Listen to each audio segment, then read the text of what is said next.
Commandos negotiated the most difficult fire assault obstacle course in Russia during competitions held in the Toguchin district of the Novosibirsk region. The course included 3 stages for the first time.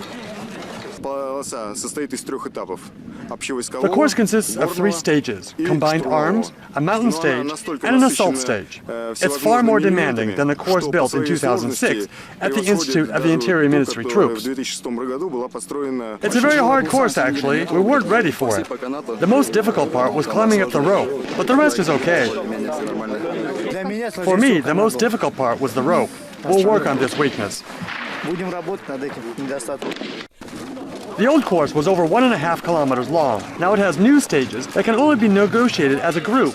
Military personnel say that both the physical training and unit cohesion of the troops are assessed.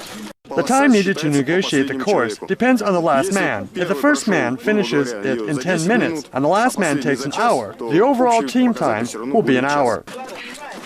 Such competitions are held every year. This time, they were held at the Yermak Special Forces Training Center in the Novosibirsk region. The competition involved 20 teams of Special Interior Ministry units, as well as 1 team each from the Federal Penitentiary Service and the airborne troops. Commando and reconnaissance units of the Russian Interior Ministry's interior troops involved in this competition had to locate and destroy an enemy camp at the Yermak Training Center in the Novosibirsk region's Toguchin district. Under the scenario, a 10-person enemy saboteur squad reached the outskirts of a populated area in order to perpetrate a terrorist act. The squad was located by ground scouts who took out the terrorists using mobile military equipment and helicopters.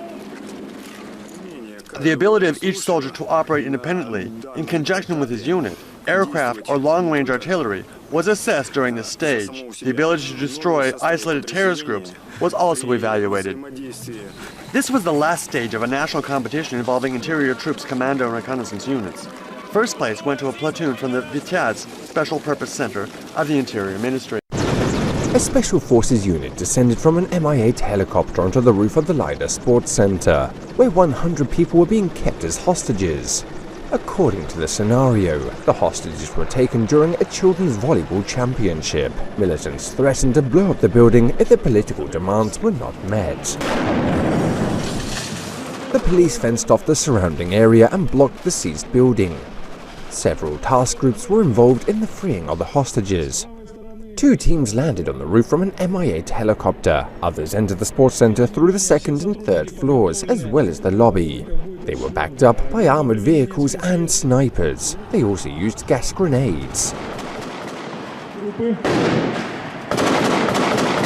The 2012 Don anti-terror international drills are organized annually by Special Forces of Kazakhstan, Russia and Ukraine. According to the scenario, 4 terrorists were killed, others were arrested, and no hostages were harmed. Commandos, a SWAT unit and a helicopter were ordered to stop militants from fleeing in a speedboat, under the scenario of an exercise called Vikert 2012, which was held in central Astrakhan. A speedboat exchanging fire with border guards entered the channels of the Volga River and raced upstream. A helicopter spotted the offenders, and a sniper opened fire.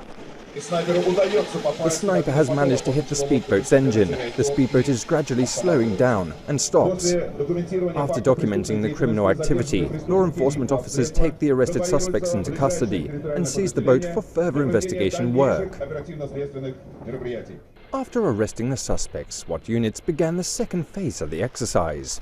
They had to destroy a terrorist base adjacent to the river channel. Frogmen approached the camp, detonated stun grenades, and seized the facility. The attack also involved a helicopter unit and soldiers in speedboats. The senior officials at the Russian Interior Ministry's Astrakhan Region Division said the commando units had successfully accomplished all of their objectives.